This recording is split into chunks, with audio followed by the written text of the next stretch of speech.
what's happening, everybody? It is Thursday night. Time for an episode of Thrifty Business. I'm your one host, Jason Thrifts. And he's your one host, Jason Thrifts. Oh, no, sorry. And I'm Craig from Two Dogs Digs. How are you, sir? What's going on? I'm quite well. How are you, sir? I am dandy. And let's get right to our first category. Topic. Topic. What do we call these? Like my brain's fried from pricing in my hot garage. I'm on here, and the first thing you've done is gone off the rails. That's something that we're used to doing. You are the master of this. I am not. Look what I've caused already. Yeah, look what you've done. Our first segment. Good gosh. Little words that escape your brain. Let's get right to it. Now it's time for Jay's Tiki Talk. Each week, I drink a different rum out of a different tiki mug and try and match it up to my guest. And our guest tonight is the Profit Boss, Tony Boss. What's happening, brother? Hola, amigos. How are you? Man? Hola. Staying warm down here in Florida. Yeah, it's warm here too in Vegas. But Craig looks chilly. But let's look at what you're wearing, sir. What is this awesome sweatshirt that I would kill for? Yeah, baby. What? Those are 45s. Well, I see some 12 inches in there, brother. On me, they might have stretched to a 78. No, there's some 16-inch vinyl we didn't talk about last night, but there's some 16-inch. But tonight we're talking music, we're talking a lot of stuff, tips, tricks, the whole works. And usually I match my mug up to the guest. Tonight, my mug actually matches up to a tip tonight. But this is the mug, and we are all pretty much pirates anyway, the three of us. We're out there looking for buried treasure. But we got 3 round bald heads. We're talking music. We're talking rock and roll. So I went with 3 rocks rum tonight. If we put our heads next to each other, it could be just 3 rocks laying on the side of the road. So cheers, everybody. Cheers. What you got, Tony? Cheers. I have the first edition, remind me, this ghost guy. Hitchhiking Ghost. The Grog's Grotto, Trader Sam's first edition Hitchhiking Ghost. Very nice. The gray or blue-gray edition. And what'd you have there, Craig? What was that little tiki mug I saw? Look what I found just for you yesterday. Royal Caribbean, I see. Yeah.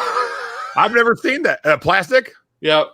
I'd actually put that one in, by the pool. Heck yeah. That's funny that I've never even seen that before. So you actually have a tiki mug that I don't have. Made out of plastic, which is normally what you would say is toss it out. Yeah, but when you got a pool, you don't take the mugs out by the pool. You take the plastic out by the pool. Yeah. So. No, I literally saw that yesterday when I was thrifting. I was like, oh, crap, I got to buy this. He's got a tiki mug.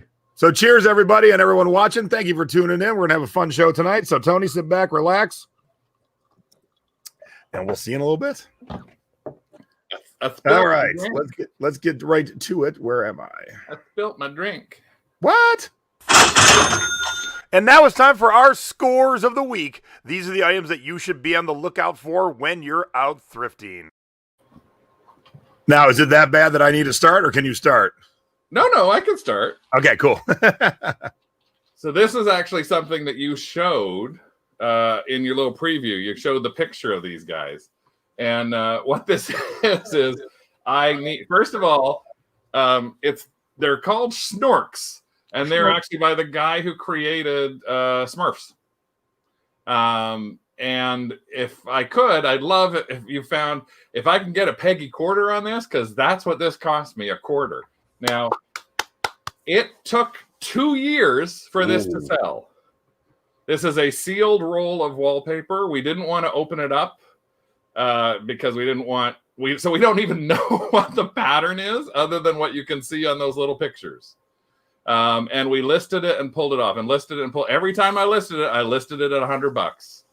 And the last time that we listed it, it stayed up for about 5 weeks, and then it sold for the full boat, $98.88 US plus $12 shipping.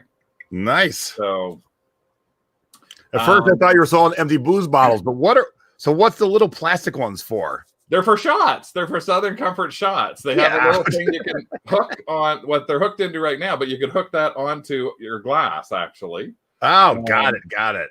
And this was last summer at a flea market. I walked up first thing in the morning when we got there. This one guy had all these boxes, and every box was a Southern Comfort box. And I said, how much is this? And he said, $1. I said, each? And he said, no, $1 a box.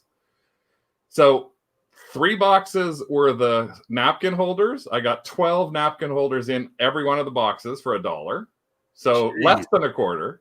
Yeah, you're putting my mom to shame. 150 of those shot things. Holy cow. And another batch of about 30 or 40 of the stands, plus 2 condiment things. And that cost me a whole $8. So I thought, I'm going to put these together in a little Southern Comfort package. And this is actually, you can see on the side, that's the 5th one we sold, and we just sold another today. Shut up. Because we were going to talk about it tonight, see? I guess. I love it. We sold one today. Well done. This is part of the thing from last week when we talked with you about on our side about music, and I don't know how to pronounce the name. Ima Sumac, yep. Oh, Ima Sumac. So I happen to have found an album, but in a paper listing of stuff I had, I found this, which is Ima Sumac being, it's from 1951 at the Cafe Pierre in New York City. She was actually the entertainer for the night. And this is what sat on the tables in the cocktail place. I met Ima when she was in her 90s, and she was signing autographs, but to make some money, she was charging. And I'm like, I'm not paying for anyone's autograph. And then after we left the event, I'm like, I should have paid for her autograph. Damn it. Well, this was actually fun because I found out the date on it because there was no date on it. So I actually ended up Googling Ima Sumac, Cafe Pierre, and I found a review from like a New York restaurant reviewer from the date that she was there, and it said everything in it. It said who was the opening act, everything about the Cafe Pierre, and I went, now I know it's from 1951. So a little extra 5 minutes of Googling time gave me that, and that's why I put it at 1951. So I put it up for auction, and that's the bid I got. And this is this little yellow camper that I got. It's tiny. It's tiny. It's a little Hot Wheels camper. I almost, and probably most of you would have thrown this thing out. I got it in a batch of things. The front box part of it is busted. It doesn't look that great. The back wheel, it actually winds up. It's called a rever, and it has a piece of an elastic you tie inside it so that you spin it, and then the elastic makes it go. Again, I would have thrown this out. It was a whole batch, about 30 different things that I got, and I looked up, and I found out what it was by going to a Hot Wheels site, and went, I'm putting this bugger for auction because they've been selling for 50 to 60 bucks. I put it for auction for like 25 bucks. It hit 82. It's the highest price that I've seen on any of these in the past like 90 days. So, and it's actually, I think this and another one we sold from that same batch are going to Australia. So this paid for like 20% of my entire estate buy with this one little car. So never throw out those things without taking a look at them. That is crazy. All right. So it's funny. I came to work today and my assistant had already shipped, and she's like, you sold an interesting book today. And I said, and I couldn't remember what we sold overnight. And then I remembered. So if you don't mind the nude body of men or women, and you go to especially like used bookstores or even record stores have book sections now, this is an entire book of men holding their penises, basically is what it is. And so someone wanted it for 23 bucks. But I have sold so many adult books, both just like, artistic nudes all the way up to hardcore stuff. But I find it all the time, and it's always a good sale. This wasn't the biggest sale, but it also wasn't the biggest book. It was thin. But it was so funny when she was like, you sold an interesting book. All right, we're going to go from man holding penis to Build-A-Bear, because, of course, that is the general progression. I got this in a box from the Goodwill Blue Boxes, which is something we've been teaching and working on in the Secret Beach. And this box, the entire box, 10 pounds of plush, and I got like 40 plushes. Cost me 25 bucks. I sold the first one for $30. So boom, I am done. Everything else will be just pure profit. So easy peasy. Now, not every Build-A-Bear is good, but this mint chocolate chip with the outfit and the cone, that's what you're looking for. Yeah, I think that's what helped you on that is the outfit and the cone. Oh, I didn't look at the chat, the chat for the comments on the book. Now that's a book. Was it a pop-up book? Yeah. The only new body I'm offended by is mine. Holding them artistically. Yes, very much so. All right, look. Oh crap, I forgot. When I make my pictures, I got to make them a little bigger. So let me take that off for a quick second. This is a trashed 83 ZZ Top shirt. The sleeves are cut off. The whole shirt's actually a little crooked, but people like trashed and worn in things. $51 on its way to Australia. Funny enough, I paid $8 for it at Buffalo Exchange. I was gonna say that's probably a Buffalo exchanger for you. It right? was, yeah, $8 whole. And so I ordered this tiki mug. I've had this tiki mug for a couple of years. It was a pre-order kind of thing where they talked about what it was going to be. You don't see the real mug. And I got it. And it was a mug of the Jungle Cruise at Disneyland. And there came with, as you can see, the pin, a cocktail card, and a little poster. And I'm friends with the guy who made it, Tiki Tony. I've got a lot of his work. But man, when I got it, Craig, I just didn't like it. I just didn't like it. So it just kind of sat there forever. And then I noticed the price went crazy online. I'm like, oh, well, cool. I'll sell it. It's been a couple of years. And so I offered it up to the Tiki community for $350 or best offer. And no one jumped. They all said, oh my God, it's my favorite money's type. I put it on eBay for $400, sold in 3 hours. Okay. So can we step back a second? You said a Tiki you did not like. Uh-huh. I got that right. Tiki. I opened, sometimes, a lot of times you open the box of stuff you're waiting on. You're like, oh, yay. And this was like, eh. See, for me, I think because it's Disney, even if I didn't think the highest of it, it would have been something that I would have kept with. Because Tony's Tiki, like of the Phantom Ghost, a Hatbox Ghost, or whichever ghost it is, all those things I don't actually get. So it's like, I would have kept that no matter what, unless I desperately needed the $400. Yeah, like I got other mugs I want to buy, so I'll turn this into another mug. That's what's going to happen. So I would have traded you my record sweater for that. Well, we should have talked. All right, here we go. And now it's time for our CD and cassette scores of the week. And as always, we start with flipping cassettes. Look who sold a cassette. Yay. Yeah. Again, it's one of those things that Jason says, take a look for these things. So when I'm out there, I take a quick scan over by the records, but CDs. And now I look where there are very few still in most of the thrift stores around cassettes. But when I find a sealed one, it's just like, even though it's 99 cents and it's not a big money maker and it sat there for probably 2.5 months, but it doesn't take up any space. And if I can make $10 on something that was 99 cents, I'm happy with that. It doesn't take up any space and super easy to ship. There's no thought process involved. My mom goes to ship water skis. There's some thought process involved. Yeah. Ship a cassette is like in the bag, away it goes. All right, so I have 2 cassette scores. When you buy whole collections, you take out the ones that are worth good money by themselves, and the rest you figure out how to group. So here's 18 soundtracks that I sold for $20. Now that's not a big sale, but when you buy whole collections, cassettes end up being like a nickel or a dime. And so to move them instead of just donating them, hey, I got $1 a piece. I'll take it. I recognize quite a few of them, including the television's greatest hits. Yeah, and some of these things you see on cassette here, television greatest hits, there's 2 California Raisins. Those are good on CD. Just cassette, it wasn't that big of a deal. So I grouped them, and someone liked it, and I was running a 50% off sale. So there we go. And now we go from flipping cassettes to flipping CDs. Haha, just kidding. I had one more cassette. I forgot. So I bought this Sade at a record store here in town, $4. So you can walk into record stores, buy stuff, and then sell it. So $4 into 20. Easy peasy. Did you leave that $4 price tag on there, Jason? Why, Craig? No, I did not. I just use it for the show, and then I clean them up and send them out. Just clarifying, because if someone's tuned in tonight and they hadn't seen that, that's something that always gets asked. Always. All right, so this is one of those. Damn, I got to make sure to edit my pictures better in the future. This is one of those where I bought it and it seemed like a good idea. And then the funny thing was, I was teaching my assistant something like, hey, just grab a CD off the shelf. So she grabbed this one of all things, and we were working on. I was teaching her something new, and I looked it up, and it wasn't selling for anything. And I'm like, I shouldn't have bought this at all. But we just put it back on the shelf. I'm like, I'll deal with it later. And then it sold for $20. And when we looked it up, it was selling for $4.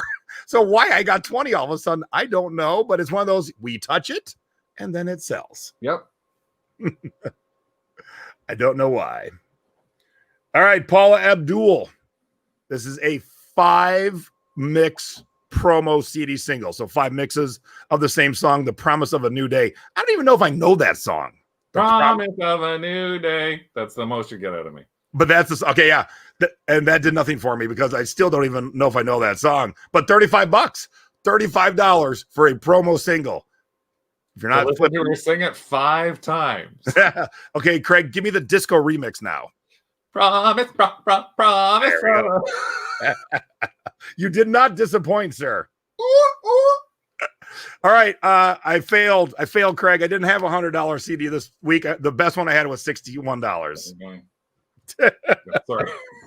Now I did pay $30, but it's one of those things when you find good stuff that you know is worth even at least double. As Craig said, CDs, cassettes, they're all easy to ship, and there's not much to really do. So I don't mind spending $30, selling for 61. I'm good with that because it's quick to list, quick to ship, and no real headaches. What percentage of your sales on these go on Amazon.com versus eBay versus like a Discogs?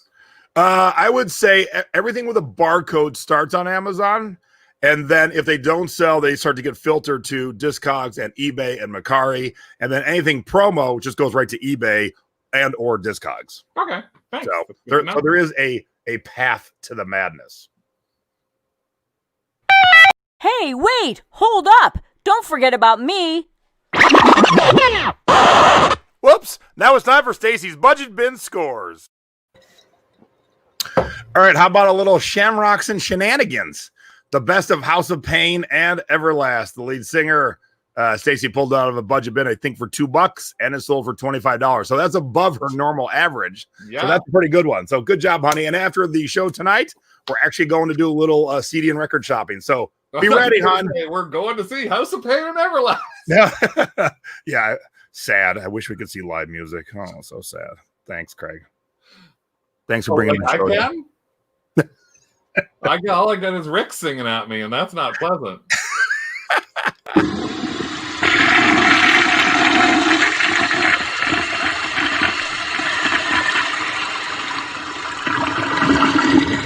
And now it's time for our duds of the week. Do not let our mistakes be yours. Rick just said, "I can hear you."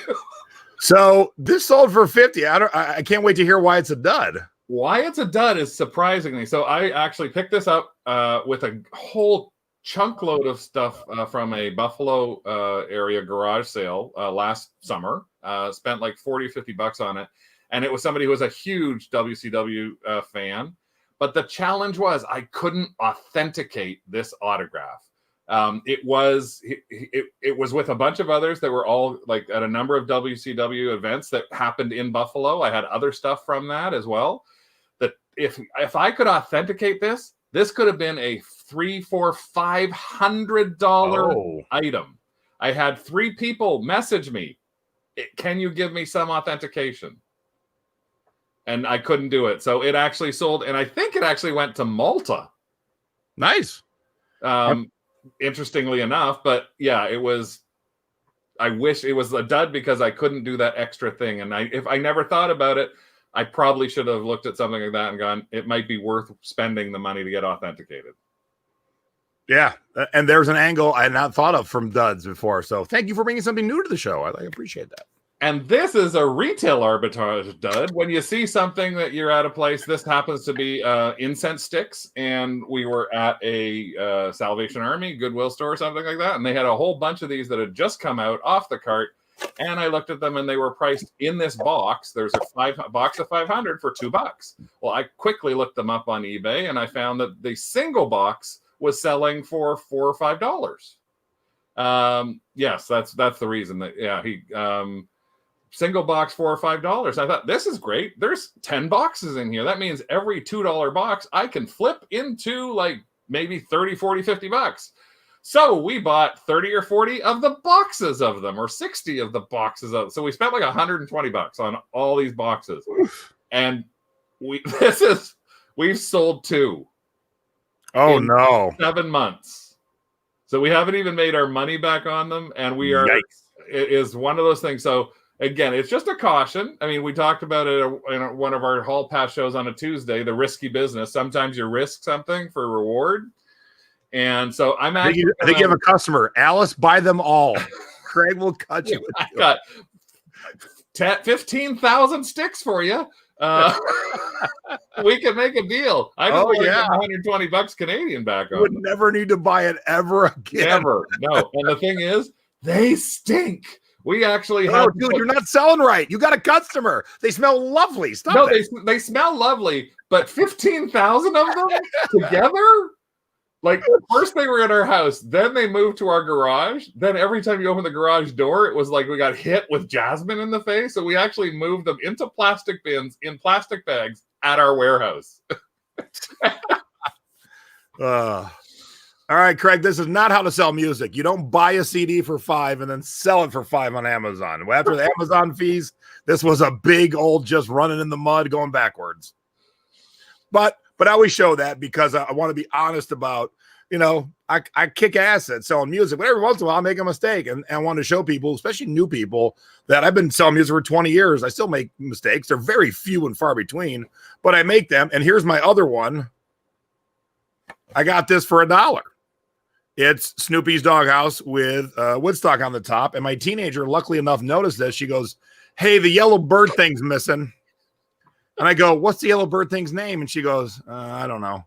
I'm like, "You don't know Woodstock's name?" And then so I showed, so my teenager is 18. I showed Kelly, she's in her early 40s. And I go, "Look, I missed it. The bird's missing." She goes, "Oh, what's his name?" I go, "Does no one know Woodstock's name?"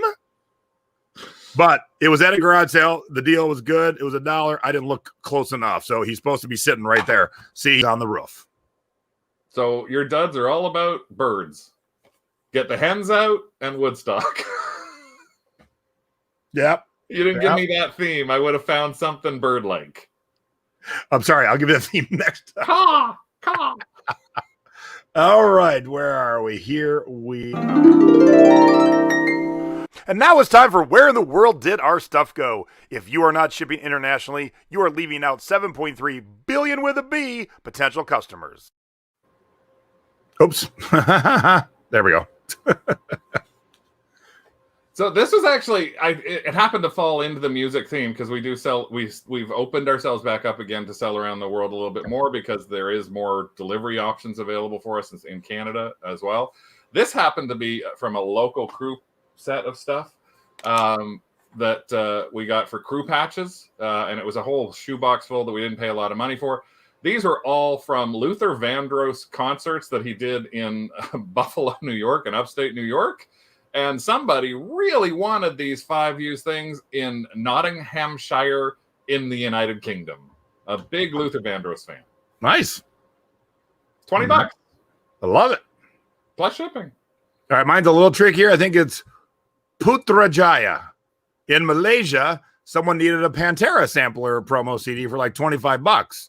So I've said this. I said it last night during the class. I always say it. Music is truly the universal language because I'd put $1 that the customer who bought this doesn't speak English, but he loves Pantera, just loves them, and wanted this promo to add to their collection. So I was very excited to ship it to Malaysia this week. It's off and running. And now it's time for You Have Got to Be Shipping Me. What to do and what not to do when it comes to shipping. Whoops, I forgot I added a category tonight. Hold, please.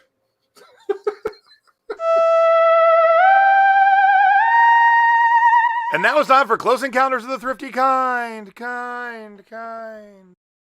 You know, I don't always have one. That's why I'm like, oh, I forgot tonight. Okay, so here's my brand new Tiki.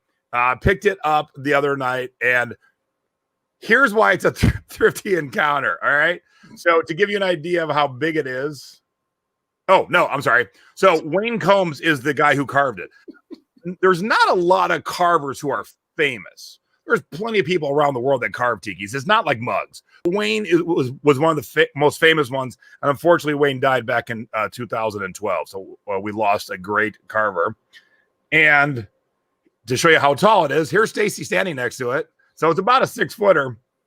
Here's the ad: $10 for a 6-foot carved by a very famous person tiki pole. Now, I'm working, this was last week, I'm working on the class that happened last night, and this pops up, and I like, close up the office. I grab Stacy the dog. We're on an adventure. Here we go. And I tell her what's going on. And I go, it says $10. She goes, it's got to be a misprint. I go, even if it's $100, it's worth it, actually. And so I go, oh shit, I have 8 singles and a couple 50s. I go, you got $1? She goes, yeah, I got $1. Okay, I got no more dollars. And it's like late on a Sunday night. So I run over to the neighbor's house and I go to my neighbors, Debbie and Richard. I go, can I have $1? I'm like a little kid. I have $1. So they gave me $1. So we get there and we took a toach and he's got to go to the bathroom. So Stacy leaves the car to go with a toach to go to the bathroom. I walk up, I talk to the guy. I said, I'll take it. And I pull out my singles out of my wallet and I can only find 9. And I'm like, I must have dropped $1 somewhere. I go, I got 4 quarters in the car. He goes, and I'll just take 9. And so Stacy never gave me her $1. So I only had to say Stacy kept her $1. But if I flip this is like a $250 tiki that I just got for $9. So, ladies and gentlemen, pay attention to things that come up on your classifieds. You never know where you're going to find a score like a $9 6-foot tiki. Yes, Stacy is very short. That was the whole point of the picture. Now it's time for where is it? And now it's time for You Have Got to Be Shipping Me. What to do and what not to do when it comes to shipping. All right, what's your topic? Okay, it's shipping tips. Not just right. Oh, okay. So it's a fun game we play. I give the Craig gives tips and Debbie makes graphics. And then I have to figure out what my tip was. In this case, this was a tip actually that Rick just gave me, which I never really thought too much about, but he does a lot of the shipping, was try to make sure that you're always calibrating your scale or scales if you happen to have different ones. And the way that we do it is about once every month or so, we'll take a package specifically that's got some awkward kind of weight to it that he's about to ship, and we'll take that to the post office. So we know that on all our scales, it measures as like 1 pound, 14 ounces. And we can take it to them and say, what does this measure on yours? And that way we can actually see, and we've done it to a couple of different post offices too, because sometimes their scales are even off. But it allows us, and we do it in kilograms, so it's a lot longer number. Kilograms? Kilograms, yeah. It's the metric system that I don't know. That America decided we don't like. They don't like down there. But kilograms, it's really long, so we can actually go like it's like 5.1345. So we can really get down to it. But again, it's just making sure, especially because some places actually, if you're off on your scales and you put something in, your buyer can be charged the difference if it's been put that way. Same way if you send something media mail that ain't media mail in the States. Don't do that. It's just a way for you to calculate and confirm that your scale is in good shape. That'll help you on shipping. All right. So for those of us who are down here, you're still shipping cross-border though, yeah? Yes, we still ship cross-border. So for you too, don't forget, in about, today the 8th, in 10 days, the rates go up until December 27th. So if you need to adjust, do it this week. I was thinking about doing this next week. I'm like, all right, I'll give everyone 10 days. If you need to adjust, now's the time to do it. Don't wait till the 17th at like 11 p.m. and go, whoops. Also, maybe I'll remind you next week, ship everything, even if you're not taking it anywhere, ship it the night before to get the rates the day before. Don't wait till the 18th till the rates change. Make sure all your labels are printed on the 17th. Okay? That's always the rate changes are only going to be like probably like 4 to 7%, I think, when we looked at it. It's not huge. It's not huge. But on the 17th, you might as well get all the deals. Yeah. So I just mean more so from the back end. It's like I got 1,000 items, and it's not as easy on those to even bulk edit on eBay because every one of them could have different kinds of shipping weights to them. So I'm not worrying about anything on those. I'm just looking at it for new things that come forward. So and that's what I usually do too. Yeah. I might lose 50 cents here or a quarter here, but I hope to also make it up if somebody, because we charge flat rate shipping, I might have somebody who pays an extra $1 on that market or something like that. So there you go. You've been warned. And now it's time for the Thrifty Tips of the Week. Little tips and tricks to help you out when you're outsourcing. Okay, I'm going to watch when you figure this out. Oh, okay. One thing that I just thought that, because we're actually going to be doing with a couple of items that haven't really sold that well, is when you go into eBay, take a look at the fact that there are people who are selling things in bulk that you might be able to sell, split up either locally on different platforms. Like, you never know where you're going to get them from. And you can use this on eBay. You could also even look at it on a local, on a Craigslist, or even on an OfferUp or Mercari, for all I know. We don't have Mercari up here. Look up wholesale lots or look up flea market lots, because that's somebody who's got a bulk amount of stuff that they want to get rid of. Like the pickers junk drawer lots, those are a lot of things that come up all the time. That's just got a whole batch of stuff. If you want to have your own little bit of fun, kind of like your Goodwill unboxing, you're just paying an amount and you don't know what you're going to get in it. But you also have people who have like, oh, I just really want to get rid of these 70 sausage party air fresheners. That's what I'm putting on. 70 sausage party air fresheners that I got that I thought I'd be able to sell, and now I can't. So I'm bulk lotting them because either that or I'm going to throw them out. Wait, what do they smell like? They smell like evergreen. So it's actually really weird that it's the sausage party movie promo. Yeah. That smells like evergreen. But so I'm putting like a bulk of those on. I got some fossil. I've got 90 fossil frames, picture frames that I got from somebody for $10 a piece. I have been able to sell them. I've tried every which way from Sunday. So I'm going to bulk lot them. So look for flea market or wholesale lots when you're looking to source. Yeah, if you have not seen Sausage Party, it is freaking hilarious. Yeah, go watch it. It's dirty. It's dirty. Yeah, do not watch it with the kids because it is animated. Dirty cartoon. Dirty. All right, so I've done this tip before, but in conversations this week in the different groups and stuff, a lot of people didn't know, or they're like, wait, what? So when you look for things on certain sites, eBay is one of them, but Craigslist, and that's where I found the Tiki. If you search for those things that you're familiar with that you want to flip, as soon as you type in a search, click save that search. You plug in your email, and then it just emails you. That's how I found that Tiki. Stacy's like, are you working hard on your class? I'm like, yeah, I was just sitting here, and the email popped up. Craigslist, Tiki alert. It's usually crappy stuff, and I saw that Tiki for $10. I'm like, pew, I'm out of here. So go to Craigslist tonight when the show's over and put in all the things that you collect or you sell, and then click save search, and you'll get that email. And it happens throughout the day. As things show up, you get the emails. So you can always we do that on eBay too, because there's searches that we've done on eBay when we're looking for stuff to source or for our collections, and I've got them every day popping up late, waiting to see if I can get that Sean Cassidy in a box.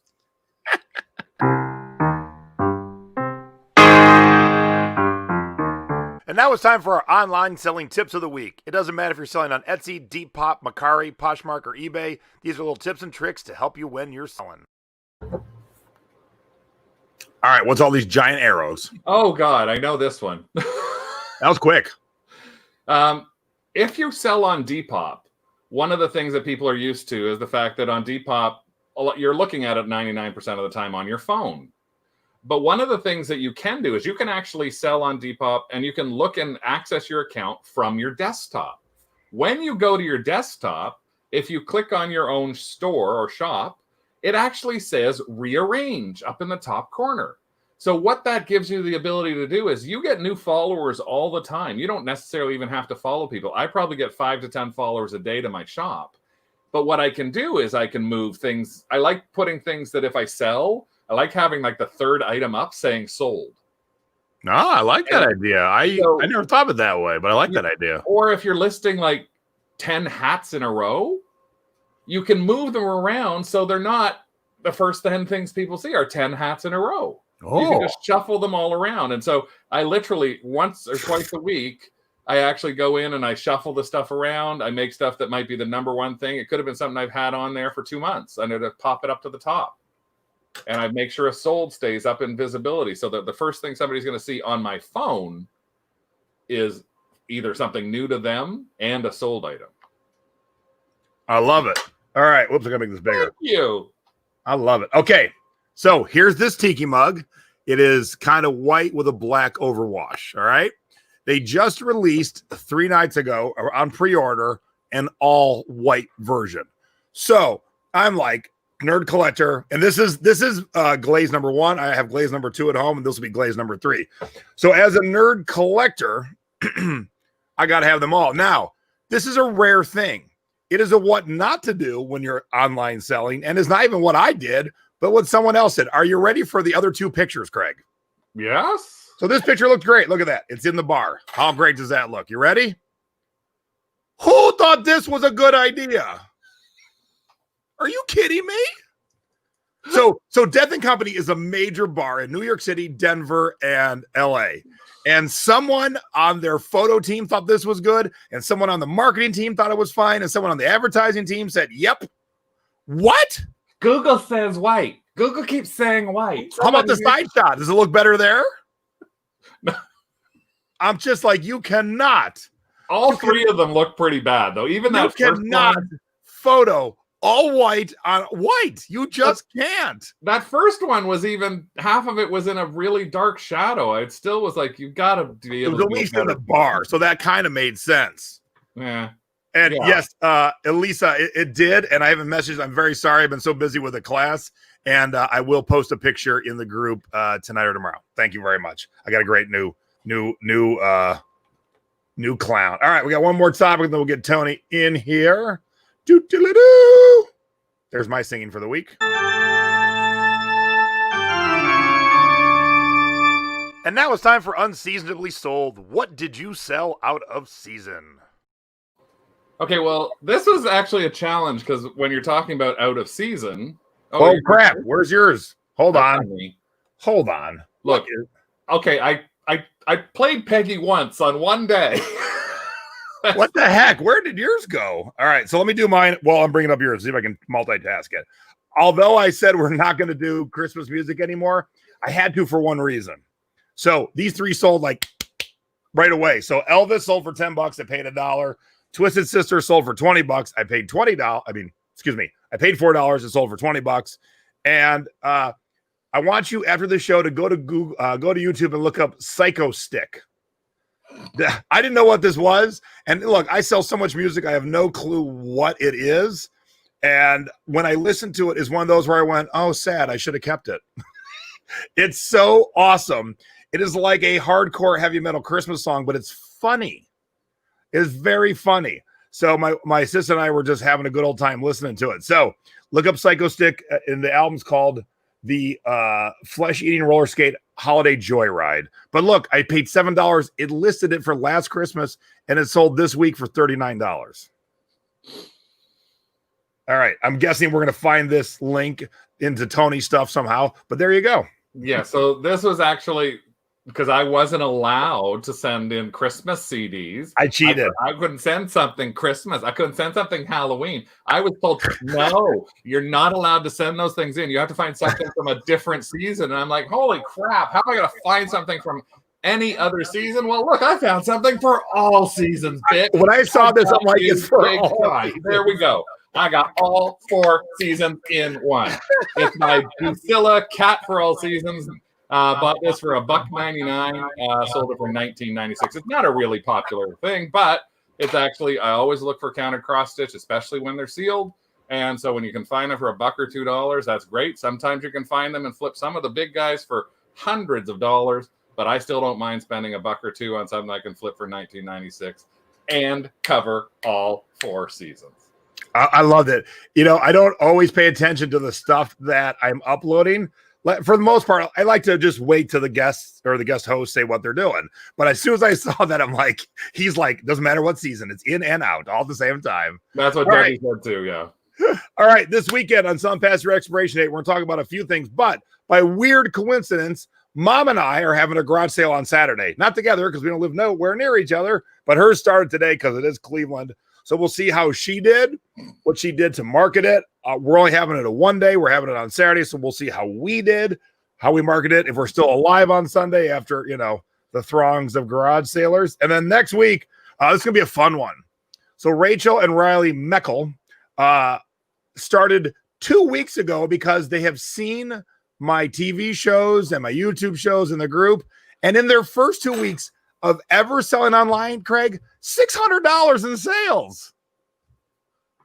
What? And they just did the 400-mile garage sale together. So we're going to have a lot to talk to them about. New sellers, how the heck do you sell 600? And how is the 400-mile garage sale? And how badass are these sunglasses? We got a lot to talk about next week. So it's going to be a fun show next week. All right, let's get the guest of honor in here. And now it's time for the Thrifty Business special guest of the week. Hey, kids. What's happening? Whoops. Okay, I put that on because, oh my God, I'm in love. I've always loved Craig, but now the fact that he has put this on. It looks like the guy from the Chicago. What's the clown from Chicago? Emmett Kelly. Bozo, but the other guy. Hey, hang on. There we go. God, that is awesome and awful and incredible all the same time. From Savers. That's even better. Yeah. Wow. That's epic. That is epic. I've been trying to figure out when I could get in and get it on my face. That was good. It was good. All right. What's happening, Tony? You just scared Linda away. Bye, Linda. Hi, Linda. Look, one thing that we all have in common besides our glorious bald heads is we all run awesome Facebook groups. And you know, I don't mind patting myself on the back with that. And you know, there's plenty of groups out there that just don't like their politics. And I don't mean real politics. I mean allowing their people in their group to bash customers, to bash the websites we sell on, to just complain and whine all day long. Craft, the complete reseller, and the thrifting board doesn't allow that. Now, in all three groups, if you've got a problem, bring it. Bring it without emotion. Bring it, and we'll help fix it. But I've aligned myself in the past with a few Facebook groups. I'm like, whoops. But never, ever said whoops to these two. So good job, fellas. Thank you for running great groups. It's great to be friends with you guys. I thoroughly enjoy both our friendships. So thank you. I was going to say the same thing. I really enjoy the friendships that I have between you two. We talk all the time and we give tips. I mean, Craig helped me earlier today. He actually helped me sell one of the things that I sold. Nice. You know, it's pretty cool to know you guys, and you know, just like you, I've become friends-ish with some people who just ended up using me, and for you know, my awesome group, and that's okay. They revealed themselves, but you guys are the real deal. And I appreciate our friendship more than you guys understand. I don't think I told either one of you. I don't think I told you, Craig. I definitely didn't tell you, Tony. Last night, a person left because they claimed my group is satanic and went to their wall and said, is there any good reseller groups out there? I just left a satanic one. Well, you can't come to mine then.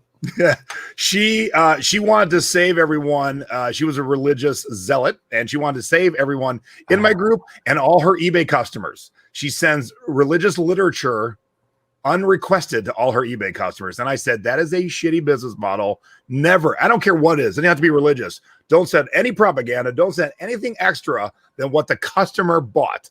And she says, I was put on this earth to save everyone. I'm like, and we were put on this earth to save you money in shipping.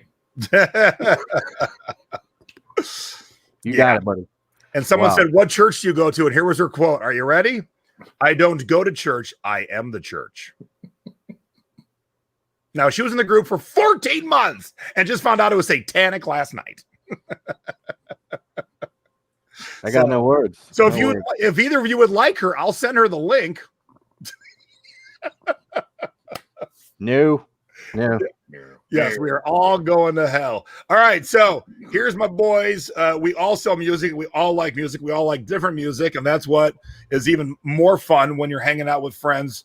It's nice when you're hanging out with friends that like the same stuff as you, but I'm so weird that I can't find a friend like me. So I hang out with these two, and we have some likes, but a lot of differences. So, Tony, what's the pre-COVID? What's the last concert you saw? Yeah, on the spot question. I have babies, so I don't do concerts. been a long time. I think the last concert I went to was the Foo Fighters, like a long time ago. That's a good one, though. Yeah. Dave Grohl's the man. What about you? I think it was Rough Cut. So here, wait, the reggae Rough Riot. So there was an 80s metal band, Quiet Riot, and an 80s metal band, Rough Cut. And now today, the members of the bands are together as a combo band, and they played at this rock club here in town called Vamped. And I think that was the last show we saw. So it was close. And I'm actually friends with Carlos Cavazzo. He is the guitar player from Quiet Riot. He's a guitar player in this band. And so I was hanging out with his wife and our friends who also know them. And so I think that was it. And then the world shut down. That was it, man. You're satanic. Little club show. What about you, Craig? What was the last show you guys saw?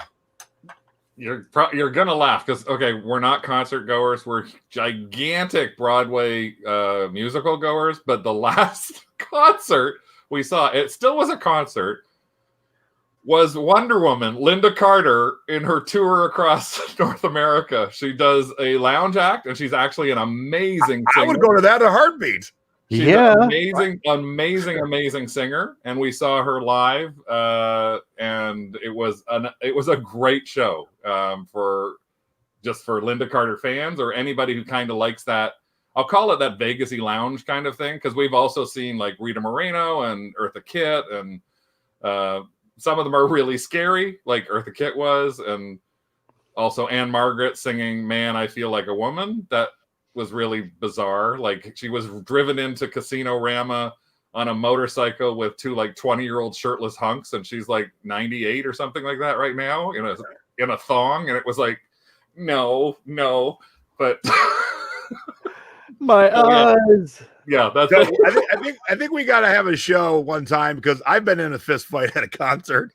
Becky, you and I should start a show and see how many of our friends have been in the middle of fights at concerts. That could be it won't be thrifty business, but it could be a fun Friday or Saturday night hangout while we're stuck at home. Who has been in a fist fight at a concert? Don't tell me the details. We'll save it. But Stacey did remind me, we did see Lizzo on New Year's Eve, which was a great show. A ton of fun. Yes, I name dropped. Hey, when you become friends with someone you saw as a 13-year-old, you never think someday down the road when I'm pushing 50, I'll become friends with that person. But he's a great guy, and his wife's a great lady, so it's fun being friends with them. So yeah, I'll drop that name for sure. And then I had oh shit. Does she spin in the Wonder Woman costume? No. And yes, Vamped is owned by the Count from Count's Customs. Yep. Very good. Very good. But if you follow her on Twitter, she's got an amazing Twitter and Instagram feed as well. She's a brilliant person. Good philanthropist. Oh, was it Jizzy at Vamped? Oh, yeah. I'm mixing up my Vamp shows. We're also friends with Jizzy Pearl, who was the lead singer of Love Hate. Okay, there we go. There's all my name dropping. And I'm friends with Tony Boss. So there, I just dropped all kinds of stuff. Tony, don't tell anybody, but I'm going to come visit you in about 3 months. So shh. I'm ready. We're going to get into a little shenanigans in Tony's neck of the woods. So, what tiki bar are we going to go to, though? That's the question. Oh, there's a new one I'm going to introduce you to. The Sanford one? Yeah. That's down the street from my house. All right, cool. It's even better for you. We can't come across the border yet. All right. So, Tony, what was the first piece of music you remember buying as a kid? Cassette, 8-track, record, CD, whatever it was. What's your first memory of, like, I took my own money and I bought it? The first one that I bought, I could tell you the very first cassette that I got was actually Phil Collins' "Hello, I Must Be Going." Okay, this is confession time. I bought a Petra CD. Wow. This guy. So yeah. A religious metal band. Oh, okay. I was like, I have no idea who that is. It's not bad. And if you find a Petra cassette or a CD, actually probably more the cassettes, they're decent. If I find a Petra CD for $1, I'll put 3 of them together and I'll sell them for $20 all day. And people love that stuff for some reason.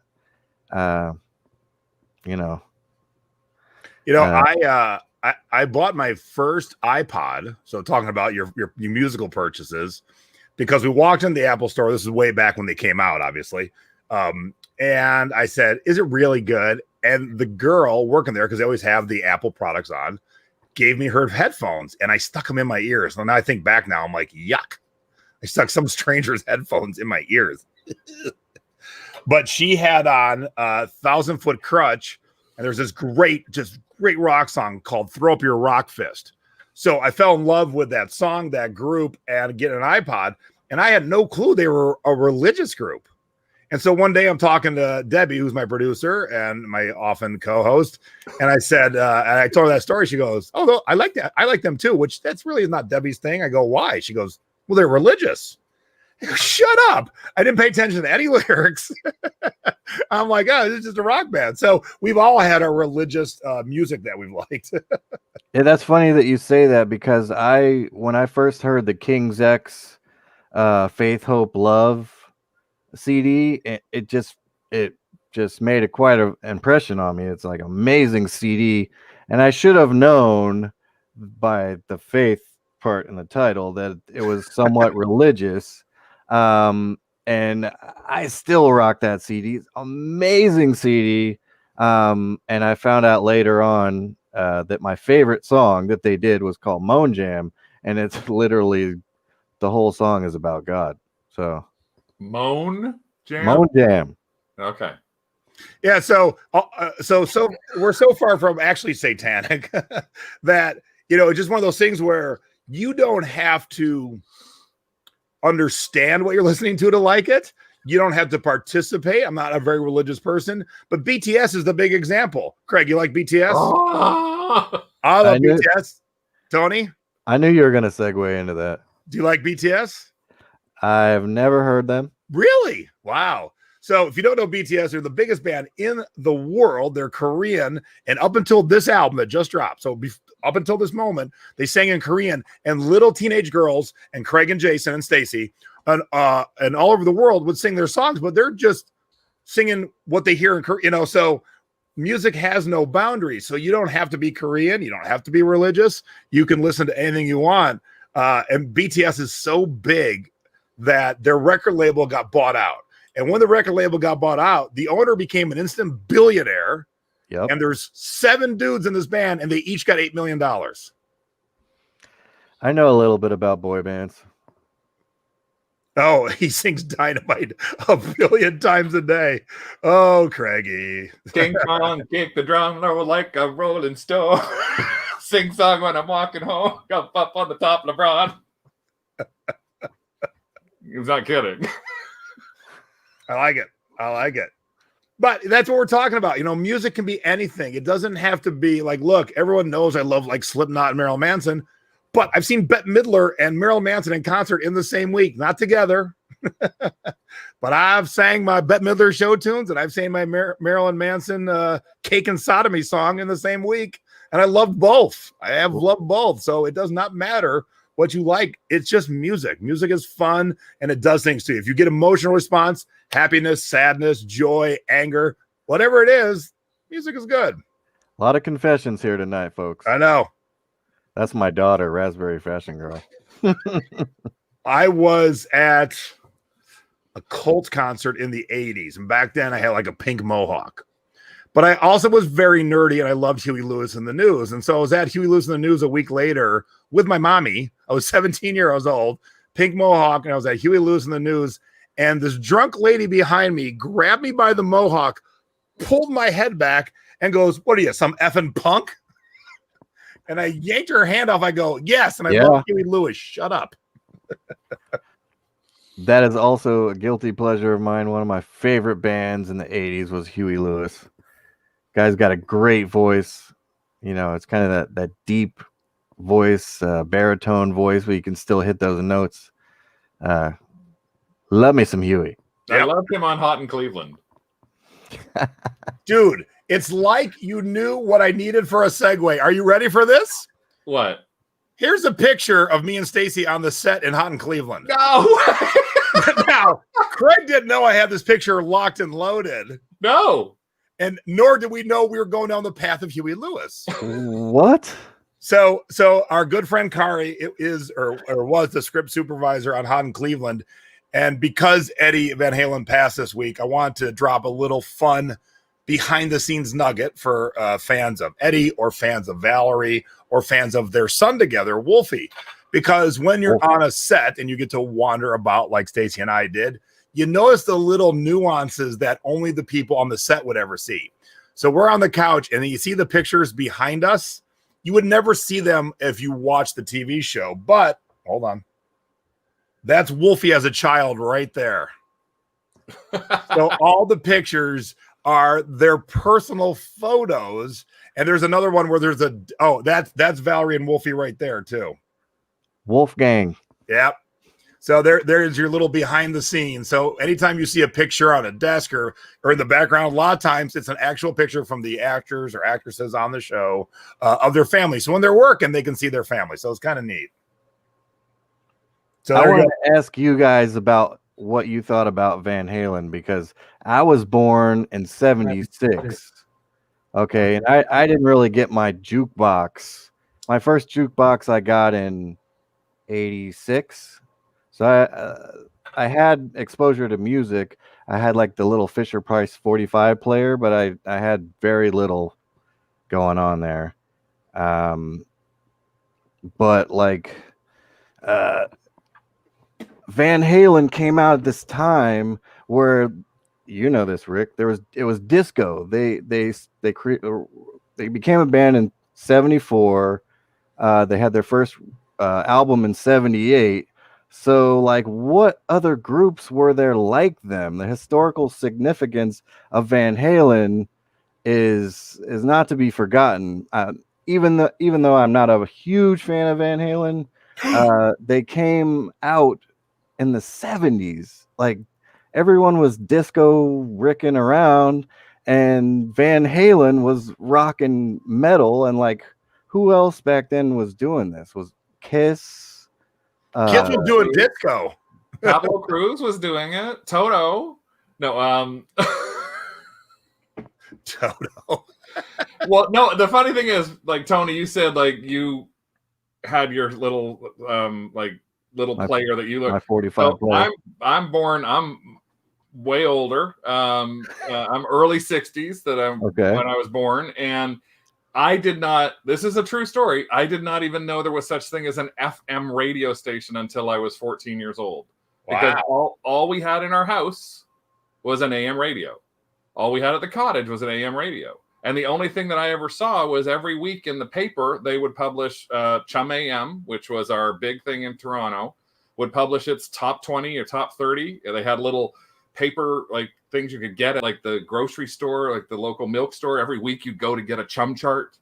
And that's what, so I didn't learn, I was only listening to whatever was a top 10, 20 AM thing. So for me, like, I didn't know who Van Halen was. I didn't know heavy rockers. I didn't know metal. I didn't know anything like that. I knew disco because of it, the sort of the move that it went to. But I was brought up on like Afternoon Delight by the Starlight Vocal Band, not knowing what the song was actually about. A mystic mood. It's like anything that was in that sort of area, like that's where I learned. And so I didn't learn about those other genres, and I still don't know a lot about any of them, but I did turn into a gigantic disco queen. I was already the queen. It's the disco got added to it, like in that time period. And my nickname was Disco Dawson from when I was 16 years old. Oh my God. I have to see a picture of Disco Dawson. Holy cow. But imagine what Van Halen was doing during this era. Like, everyone's loving disco music, and then this band comes and just destroys everything. Is like, we're going to take music in this direction. And then, 5-6 yeyears later, it was hair metal city. Like, everyone's doing this. Eddie passing, we all knew he was in bad health. He hadn't been seen, and he'd been fighting his cancer off and on. And some celebrity passings affect you, and some are just like, oh, I'm sorry he died, kind of thing, or she died. But I didn't know I'd be that affected by Eddie, because also I knew he was sick, so it wasn't a surprise. When there's surprises, when Kobe died and unfortunately his daughter, like that was like, whoa, that's rough. But Eddie, we knew was sick, and man, it really affected me. And I listened to a lot of Van Halen that day. I kind of taught my assistant about Van Halen. She didn't know much, but the things that I realized that I had never ever noticed, Van Halen was funky. Not a word I would ever describe them before, but when you listen to the beat that Alex lays down, when you listen to Eddie's guitar in some of those songs, it's funky and it's amazing. And really paying attention to Eddie's playing, it's amazing. It's absolutely amazing. I did not even know until yesterday that he was the guitar lick on Beat It. Really? No, until he passed away, I had no idea. And Beat It is one, like Michael Jackson's Thriller, and those are amazing songs that I've listened to God knows how many times. Well, and here's the story I heard about that. He didn't get paid. Quincy Jones called him and said, "Hey, I need a great guitar lick solo in this song." So he goes, "All right, it's a freebie. Just have some beer there." So he came down, and so him and Michael worked, and then Michael's like, "I'm going to take a break," and left for a couple hours. And it's not Eddie's song. And Michael comes back, and Eddie goes, "Hey, I reworked the music while you were gone." I read that too, which surprised me, and I was like, "But wow, Michael's like, oh yeah, that sounds good." But yeah, a lot of people don't know that that's Eddie. But and that brings me to one of the teases I did earlier today. I sold this soundtrack on vinyl. Do you remember this movie? The Wild Life. So it is Chris Penn, Eric Stoltz, Rick Moranis, Randy Quaid, Leah Thompson. It was a great movie. Oh, okay. Faulkner. Oh. But it's sold and had been listed for almost 2 years. And I'm like, why did it sell? Totally spaced on what was on this album. Totally spaced. And where's my little link? Eddie Van Halen. I just saw that. Yeah. Yeah. So Edward Van Halen does a solo song on here. It is the only non-Van Halen album song that Eddie had ever done. And it's called Donut. And so totally forgot. If I remembered, I probably would have upped the price. But totally forgot that he was on there, and it sold last night. And I just thought, oh, cool. That's been listed forever. And then I was looking at it, I'm like, oh, damn, Eddie's on this album. So again, it just proves when a celebrity passes, the way people mourn in 2020 is they go to eBay and Amazon and everybody sells and buy stuff. Oh yeah, I sold a Van Halen cassette the day he died. And it's not funny, but it's funny sometimes how you can tell how someone or who passed away by what you sold. Yep. Well, Chris, there's a message there. Chris Reed Right Retro said, "Craig, how can that be? Didn't your mind say that sounds like Eddie Van Halen?" I was like, not to anybody who doesn't listen to rock and roll, like or whatever however you or metal or however you want to classify that. I couldn't tell you if something was playing and it was Van Halen. The only thing I can probably tell you if I hear like the slightest bit is AC/DC. I can probably recognize within a couple of licks. But I couldn't tell you the difference between Van Halen and Jefferson Starship and Kiss. I probably at all. Get out. Just get out. But I can sing most of BTS's Dynamite, and I know almost all the words to the guitar tone. I know almost the full 7.5 minutes to Rapper's Delight. Wow, we should do that show some night. And go, Craig. So how funny that Jane had the same thing and been listed for over a year, and then boom, it sold. So yeah, it's those things that you forget that you're like, oh, Eddie was on that as Edward Van Halen. That's the guitar tone on the Michael Jackson song does not sound anything like Van Halen. So, and that's how you would know someone's sound, by the guitar tone, and it's just not. It doesn't sound anything like it. And I knew that, but I did not know about the Wildlife soundtrack until a couple days ago. I was watching a documentary, and I didn't even know that. So another story goes, Eddie's in Tower or Virgin or one of them stores, and Beat It, Thriller come out and Beat It come out, and he overheard two kids saying, "Man, they got somebody to try and sound like Eddie Van Halen on that song." And Eddie heard them and tapped them and goes, "It is Eddie Van Halen," and then just walked away. I don't know if it's true or not, but I hope it is, because that's one of them epic stories. You're like, please be true, because that's so cool. It's a cool thing to do. So Deborah and Matt Stoll and Mary and I are going to do a version of Rappers. All right, let's do it.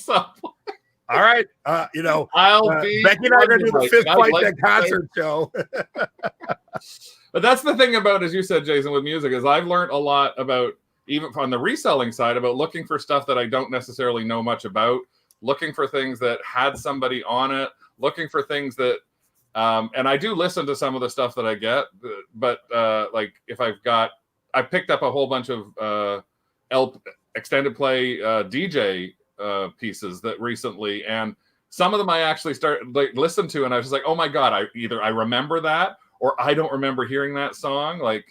And some of them just bring back that sort of that little level of joy. Like when I heard House Party, which is nothing, there's nothing on the entire song except the word ha ha ha ha ha ha ha House Nation. Like that's the song House Nation. I have a 7.5-inch thing that I listened to, and Rick was like, will you turn that thing off? I said, do you know this played when we met?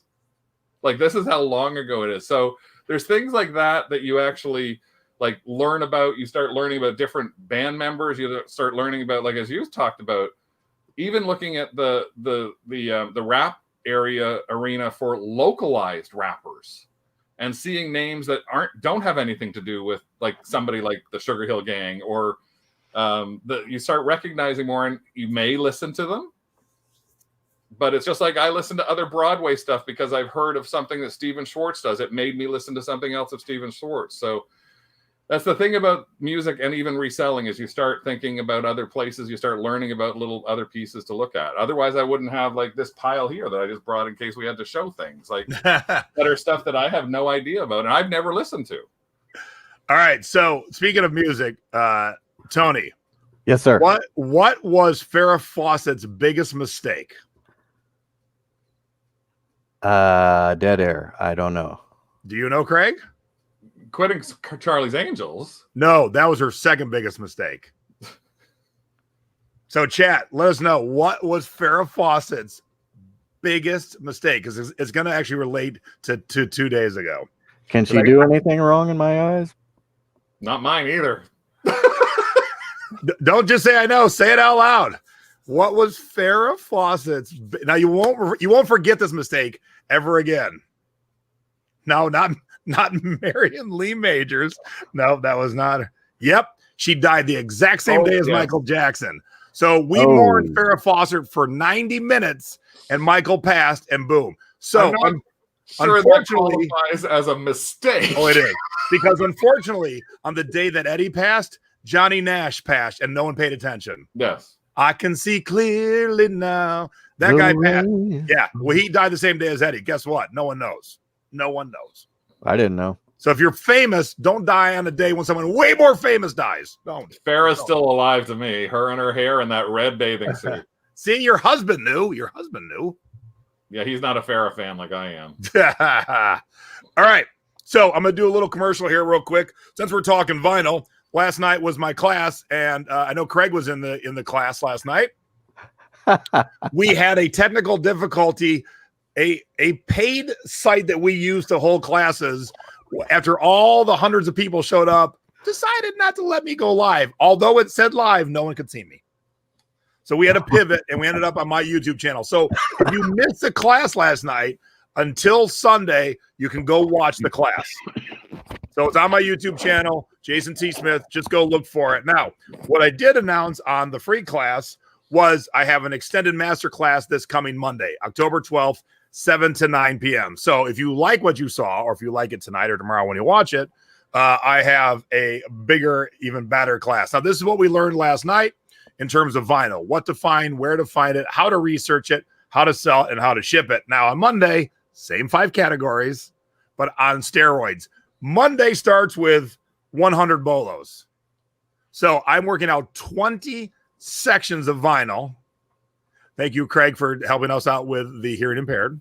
And in each section, 5 bolos. Bolos are things that, and I'm not showing you nutty bolos that you can find maybe once in a lifetime. I'm showing you stuff that I see all the time. And so if you know what to look for, you'll probably start to see it all the time too.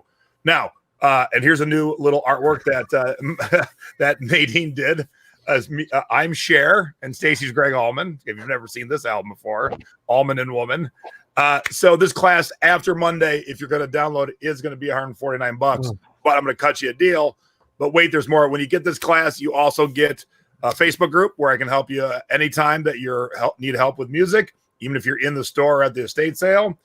And my Stay Home, Make Money class, there is $3,000 worth of goods around your house that you never use. Not the stuff you thrifted, the stuff that's in the back of your cupboards, the back of your closets. And we all like to sell rock shirts because they're worth a lot of money. Like you saw that ZZ Top shirt, but you don't want to sell bootleg shirts, the kind you get in the parking lot. You want to buy a shirt? You don't want to sell those. They're not legal. So I have a whole class on how to spot a fake one. So all those things together are the $547 value. It's only $69. Now here's the deal. $69. There's the graphic again because it's funny. We're only taking 100 people for the class because we're going to do a Zoom on Monday. So we've got about 12 seats left. So if you want to sign up, even more important, 30-day money-back guarantee. If you take any of my classes and you actually go implement what I teach you and you don't think it's worth it, then I'll give your money back. So classwithjason.com. Yes, and I did $69 because I wanted to giggle like a 12-year-old. Because when we decided on the price for the discount for Monday, my partner's like, what do you want to do? I'm like, $69? Because he wanted to go a little higher. I go, no, I want to do 69 just because I want to giggle every time I say it. And I just sold a record for $50. Wow, yeah, I'm about to show that. Yeah. Class with Jason. So we got 12 spots left. You will get your money's worth if you've never taken any of my classes. That 2 hours, look, it's a 2-hour class on Monday. I'm starting with 100 bolos. I'm going to pack 4 hours of class into 2 hours. So you're going to get your money's worth for sure. So classwithjason.com. Get signed up. I would love to see you on Monday. Matter of fact, as soon as we're done here in a few minutes, Stacey and I are going to the record store because I need some more footage and pictures for Monday's class. So I'm ready to rock and roll. So speaking of record sales, Greg, you sold a Babs record. Shut up, for $25. This was part of the Babs buy we did last summer at the garage sale where we picked up probably about 75 to 100 albums for $20, and most of them were sealed.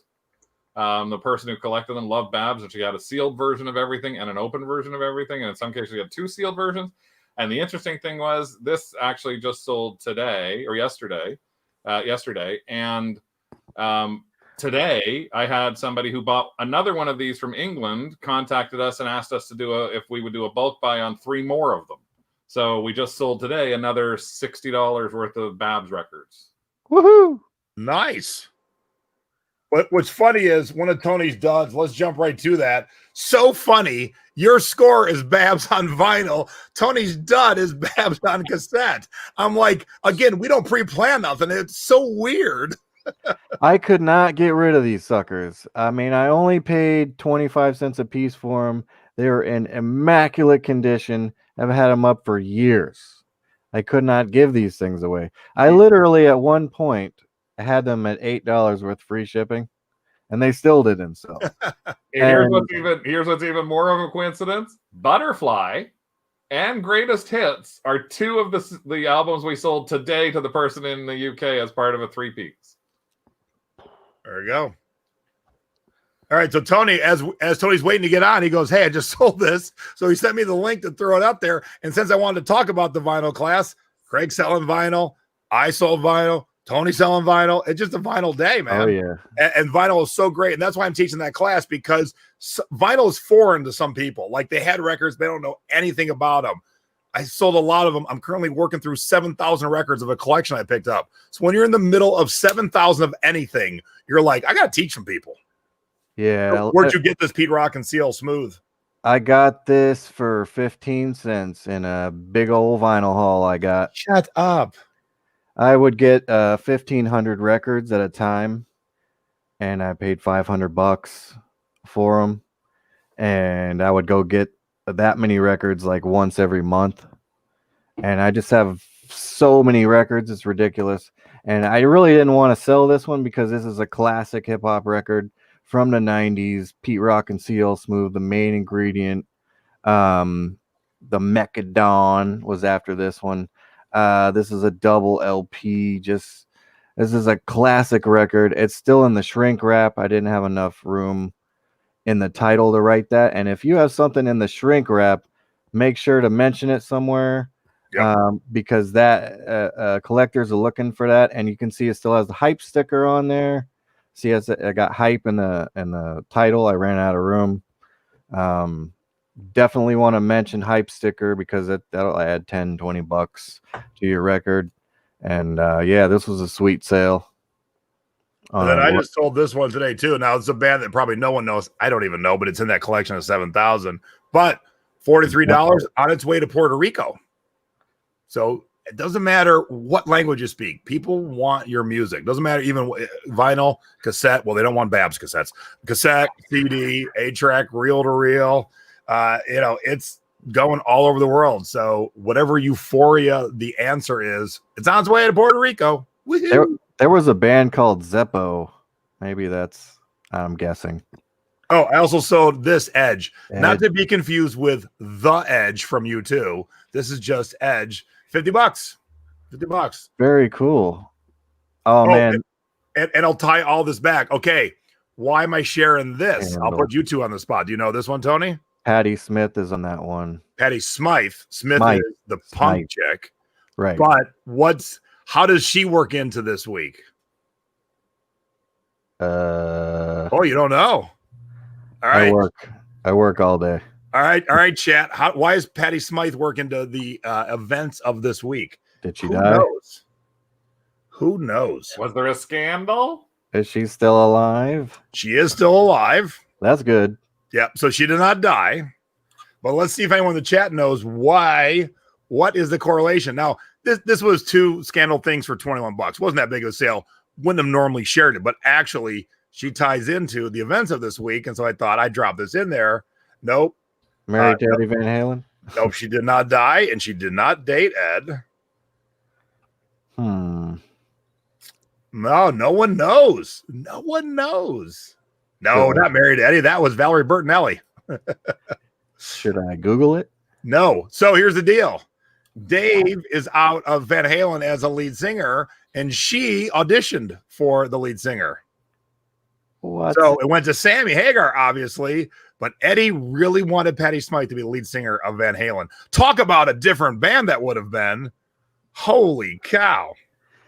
Another fun fact about Van Halen is I had no idea that Gary Sharon from Extreme was their singer for like an album. You didn't know that? So here's my unfortunateness of my concert going life. I never saw Van Halen with Dave, but I did see it with Gary, and there were lots of empty seats. Like Stacey and I bought cheap seats, and then I kept looking as the concert went on. I go, there's nobody here. So we walked down. We were 8th row by the time we were done because that's how empty the place was. Was not a good fit. He's a fine singer. Yes. He wasn't a good fit. Yeah, no. It's funny because there's a YouTube video of him singing a Van Halen song, and he's just like rolling down the stairs, and it's kind of goofy, and you can see Eddie on the stage like, oh God, this was a mistake. It was good to see Eddie and Michael and Alex in their element, doing their best, close because I could, but I was just like, and I like both halves of Van Halen. I like Van Halen. I like Van Hagar. I like them both very much. But I like the Van and I like the Halen. Both halves. That was not good. Not good. All right, let's wrap this bad boy up because, hey, what music? What? A cassette? Cassettes don't sell, Tony. What are you talking about? Hashtag cassettes are worthless. This is a Korn. Obviously, it says it right there. It's got the hype sticker on it. I did not put that in the title. I probably ran out of characters. If you find a sealed cassette tape that has the hype sticker on it, put that in the title. I've had this for a while because I was asking an astronomical price for it, and I should because there isn't $1 million. Right? Sealed Korn CD. You know, I paid probably $1 or $2 for it. Yeah, cassettes are worthless. Don't tell anyone. Okay, I won't tell anyone about Vinyl on Monday either. Now this didn't catch me off guard, but we went from music to this. I'm like, oh, this is fun. Well, I am always trying to become the complete reseller. So Many of you know that I did a Lego little talk with Jason before, and this was one of my daughter's sets. Does she know?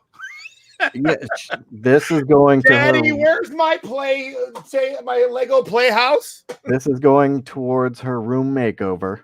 Oh, but you know, I helped her put this thing together, and now she's not into it anymore. And I sold it for $65 plus $8 shipping.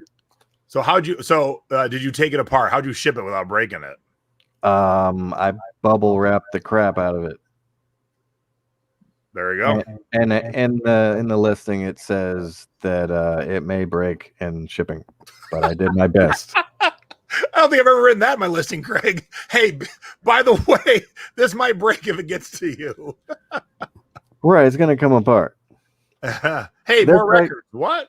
Yeah. So when I get a vinyl haul, there's always some records that are good records, classic records, that aren't in the best condition, and I save those for my lots. You know, these, if they weren't in bad condition, they would be $20 records all day long. But these were kind of jacked up. They were in VG. You know, I think the Todd Rundgren was actually in decent condition, but the Bob Dylan was kind of beat up, and you know, the Doors Greatest Hits isn't a huge seller, but you know, a lot of Greatest Hits albums don't sell so well on wax, and the Eric Burden, you know, that's a classic one. It's like your Max Sold Auctions, Craig. I see you put like things together that I wouldn't even look at, and you're like, you got $50 for that? Yeah, this was a strange combination. I think that I just had a huge box of records, and this was the last 4 in the box that kind of sort of went together-ish. So when you're scanning and you're saying like very good to excellent, you're just taking a look. You're popping out the records from the sleeves. You're saying this one's got some scratches on it. I'm not going to you don't listen to all of these, or is it? No. Is it all about the record when you're saying very good, or is it because you got play and cover condition? So you're sort of covering it off as saying this could be a batch of shit to a batch of chocolate covered sundae. It's like could be great, but could be, and you're just going to deal with whatever you get. Yeah, I'm covering all the bases. But when I look at records, I'm looking for if it still has its luster. Is it shiny? Is it milky, ghostly looking? Then it's probably going to sound like crap. And just like, you know, if you can feel a scratch, you're going to hear a scratch. So none of these you can feel scratches. You can see scuffs on them, stuff like that. Yeah, I had one I tried yesterday that I got, and it looked like it had this one huge line through it. And I thought, this is not going to be able to listen to. I listened to the whole thing. There wasn't a single, you couldn't hear a scratch of any kind on it. So I would have thought immediately, oh, I shouldn't list this because it's scratched. But that's why I decided I better listen to it. Now, I could have given you a whole bunch of cassettes and CDs. And I love this. I like because your first picture is him in his undies. You led with this picture. And I did that because that's what Craig told me to do. I called up my buddy, and he knew. I think that might be a personal choice. No, this is the picture he sent me. Yep. Now, this is the Big Jim karate chop that still worked. I took a little video, and it still did the little karate chop when you push a little button on the back. Where's the video? It's not in the link. Why? Wait, you took a video and you put it in the listing? What? I haven't graduated to that level yet. Well, tune in to Sundays. Selling past your expiration date, being thrifty or 50. We teach you how to do that. Will do. And you know, I got all the information on this one from Craig. My wife found this one in one of the Goodwill bags with, you know, a bunch of stuff in it. So, you know, she probably paid $2.99, $3.99 for the whole bag. So this is me stepping out of my comfort zone. I've never sold an action figure before, and there's the picture of Disco Dawson. Apparently, when Craig had hair back in his youth, he looked like this. Big Jim. But that was one of my favorite. Actually, I still have my Big Jim and Big Josh and Big Jeff. I feel left out. I never had these toys. I don't even know if I know about them. That seems weird. Here's the thing about them that was really cool is they were trying to compete. Mattel was trying to compete with G.I. Joe. Big Jim, number one, he has the button in the back, so he has a karate chop, but his arms are made of rubber and he has biceps. So actually, if you bend his arms, his biceps actually pop. So he's got something going on in his crotch area there that I'm kind of concerned about. Yeah, that's a little bit of a spread that he shouldn't. He needs a little manscaping down there. But the bicep pop was huge for me it was. All right, here we go. So I get this link and I go, I don't know what these are because they're not in the title anywhere. What are these, Tony? Oh, shame on me. Darn. I'm like, are they VHS? Are they DVD? Maybe that's why it took three months to sell. I make mistakes. Here's example one. And here's example two of why DVDs are still worth a crap load of money. I paid 50 cents for this sucker and a lot of DVDs I bought. A lot of people would have just taken a photo in the box and not displayed it like this. Mine sold though. Yours is sitting. 50 cents into $50. I'll do that all day long. Oh, hell yeah. I learned from Peggy.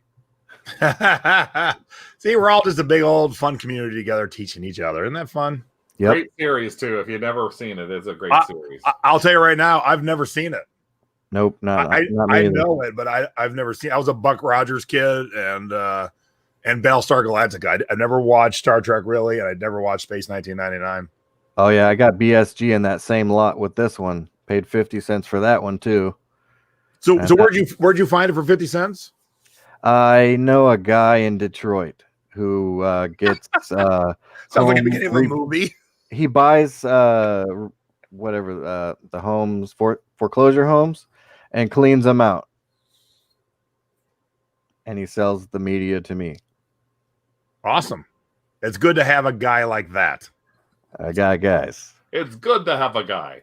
All right. Us music nerds have been talking for 90 minutes now. And Stacey and I got to go do some shopping so I can do some filming so I can get some more stuff done for the class on Monday. So get signed up. But in the meantime, tune in on Sunday. If you've not thrown a garage sale before, or if you've thrown a garage sale that didn't go so well, and we've done shows in the past about how to set up a good garage sale. But since Mom and I are having one this weekend, we're like, all right, we'll talk about what went well, what didn't go well. How are the customers? Because we got COVID. I called my mom once. She had a mask on. All her customers had masks on. So very good. But she did quite well today. And we'll see how by Sunday. We're only doing one day. She did 3. She's nuts. We'll see by Sunday how she did. So tune in on Sunday, 7 o'clock East Coast, 4 o'clock West Coast. What's happening in the complete reseller, Tony? Oh, always something fun. On the weekends we do some fun stuff where you guys can get involved and maybe get some sales out of it. We like to talk about our niche topics all the time.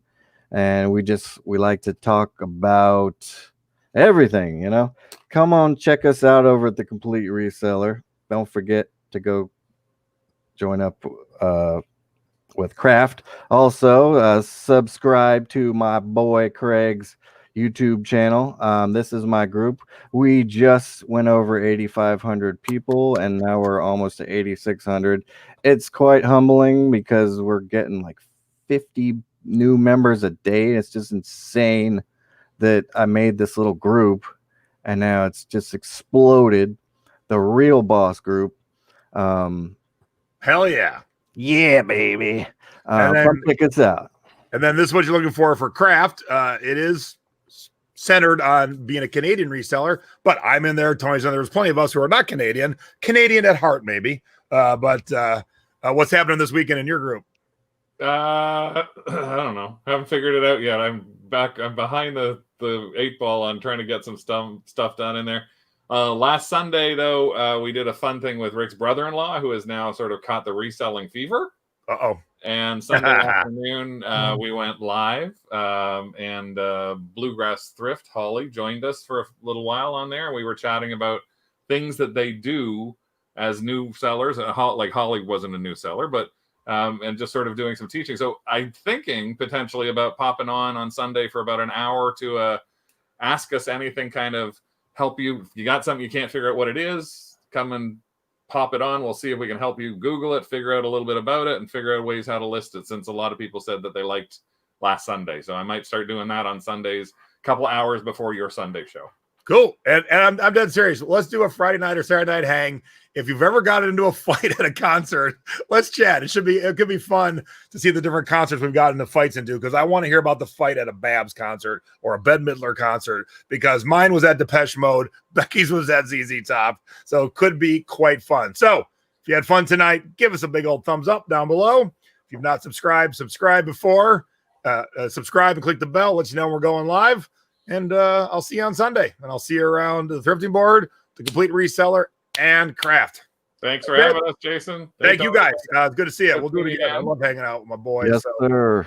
We'll do it again. All right. We are out of here. Thanks, everybody. Have a wonderful evening.